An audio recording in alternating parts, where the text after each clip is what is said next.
Today we shall also talk about the general procurement rules. General procurement rules. And one of the rules that we need to talk about is the procurement entities must use a standard tender document. How can you get the standard tender document? The tender document is normally developed by a body called the Public Procurement Regulatory Authority. And the authority has been given the mandate to formulate some of these documentation that are used in most public entities. And one of the reasons they have been given that mandate is because they are the ones who monitor what some of these public entities are doing in terms of processes, in terms of systems, so that they can also give technical advice when it comes to issues of procurement processes and technical issues like maybe how to improve the procurement process, how can we improve the environment in which we work as procurement professionals. Then it is also important to understand the procurement process and some of the steps that are normally taken in the procurement process. The procurement process is very important, and the first step is need identification. You need to identify the needs. What do you need in that organization? And the need can always be identified by the user department because they are the ones who interact with some of these requirements. Once they fill the requisition notes, they can share the requisition notes to the procurement department in the event those items are not in the store. Therefore, it is the work of procurement now to do what is called procurement planning. Procurement planning is based on the requirements that are needed by the various user departments. And when we talk about user department, we are saying every department is a user in one way or another. So once they get all these requirements, they consolidate it into a procurement plan. And once they have the plan in place, the plan basically is a document that summarizes all the requirements that are needed by the various departments. They prepare the requirements or specification. So specification is the characteristics that are needed in a product or a service, or the attributes that are needed in a product or a service. So once they have the specifications that are needed, they write the specification. If those items are technical in nature, they can always consult other departments or the technical department and basically come up with the specification. Or sometimes they can also consider the legal department, because remember, this specification is a support document. In the event something happens, the suppliers can even take you to court and you will be answerable. And that is why we also need the legal department to help us interpret what we are writing or what we are putting on paper. Then after specification, you prepare a tender document. And a tender document can be customized to fit the various requirements that are needed for that particular procurement or public entity. And it can also be customized to fit that particular entity. Then once we have the tender document in place, then we can invite tenders, invitation of bids or tenders. Invitation of bids or tenders is normally done by advertising first. You advertise on the local dailies. And when I talk about local dailies, we mean the dailies that have a high circulation in the country. For international procurement, you also look at the media houses that are internationally recognized. So you need to put the notice there so that international bidders can be able to access some of this information. Sometimes you can also give You can put the notices on the supplier portal or the tender portals, and different ministries and different state organizations have a tender portal where suppliers can easily access that information. They can also get it on the notice boards in the organizations. Every organization has a tender notice board where they can put that information that invites bidders to participate. So once they get the tender documents, they prepare and submit by the tenderers. So they fill it, they submit it before the deadline of submission. In case we have any changes, they always send what is called an addendum that will help in adjusting. Adjustments, very important.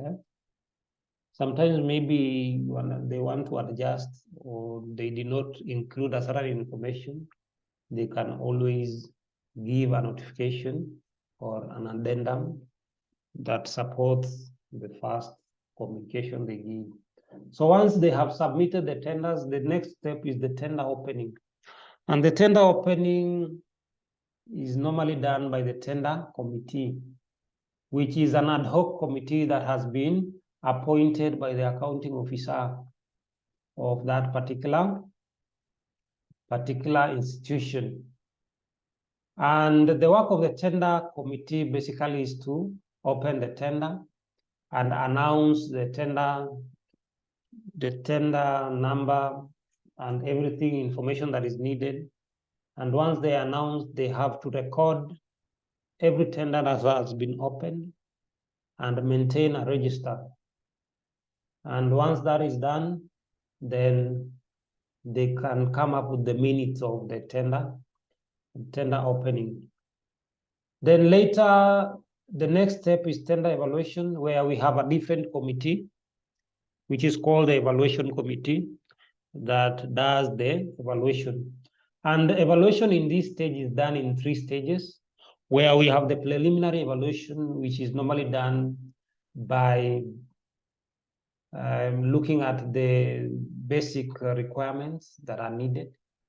If the supplier passes that requirement, where we can look at the compliance certificate, the registration of the supplier, the legal capacity, things like that.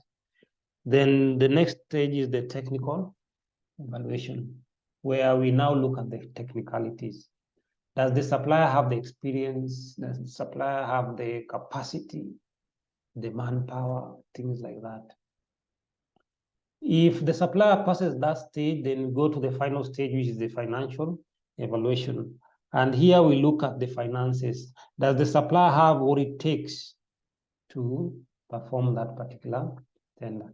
So once they passed all those stages, then the tender evaluation committee will come up with a report.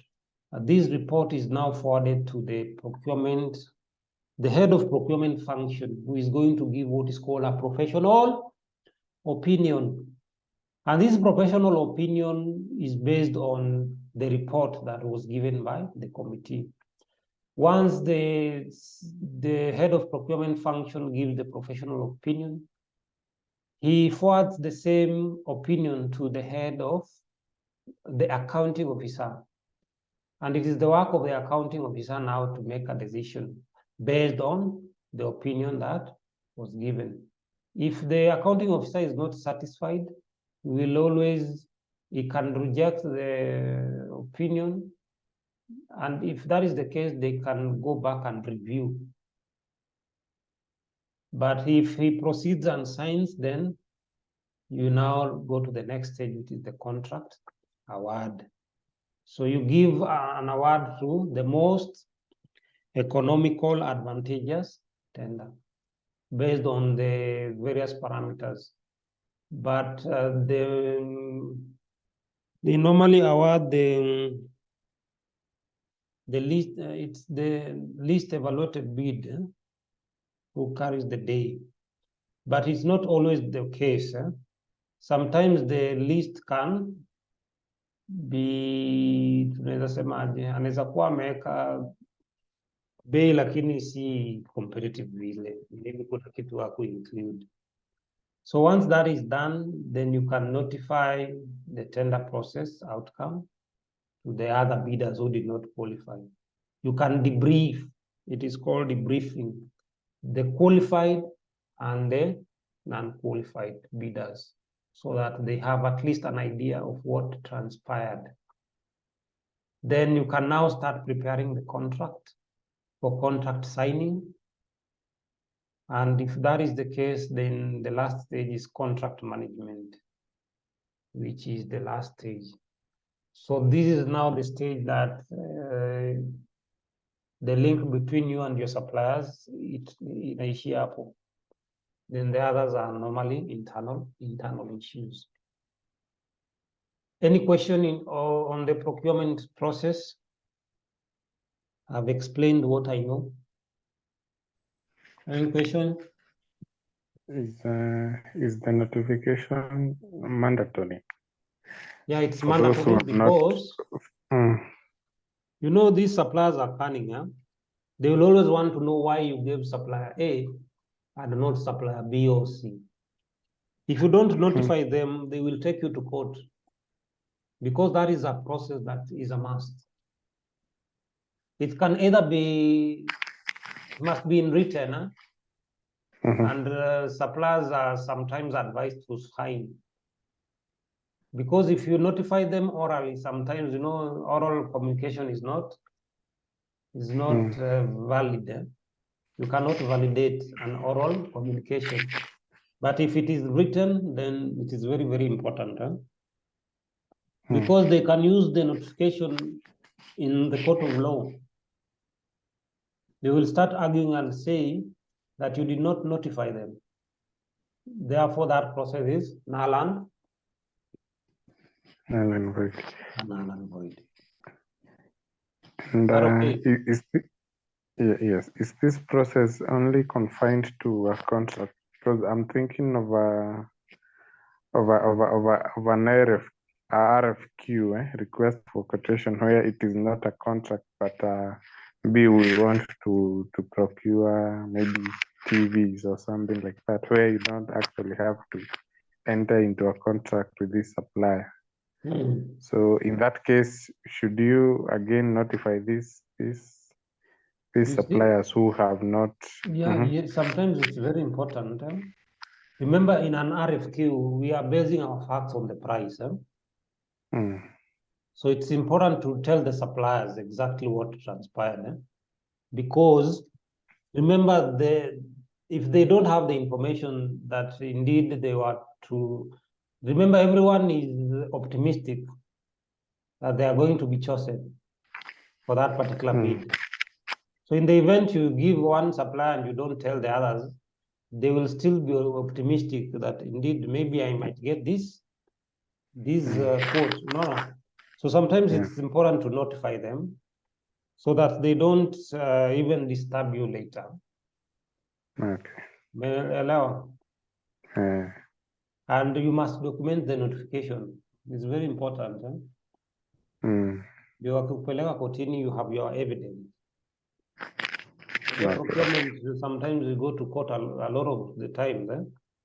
And if you don't have supporting documents, sometimes it becomes very hectic. So it's important to document some of these things. Okay.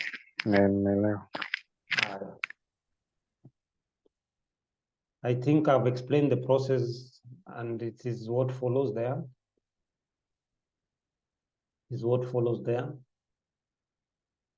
And that is the end of that topic. That is the end of that topic. So we can solve the FOD. You can follow the proceedings on my channel. And can call it a day. Is that okay? Okay. All right.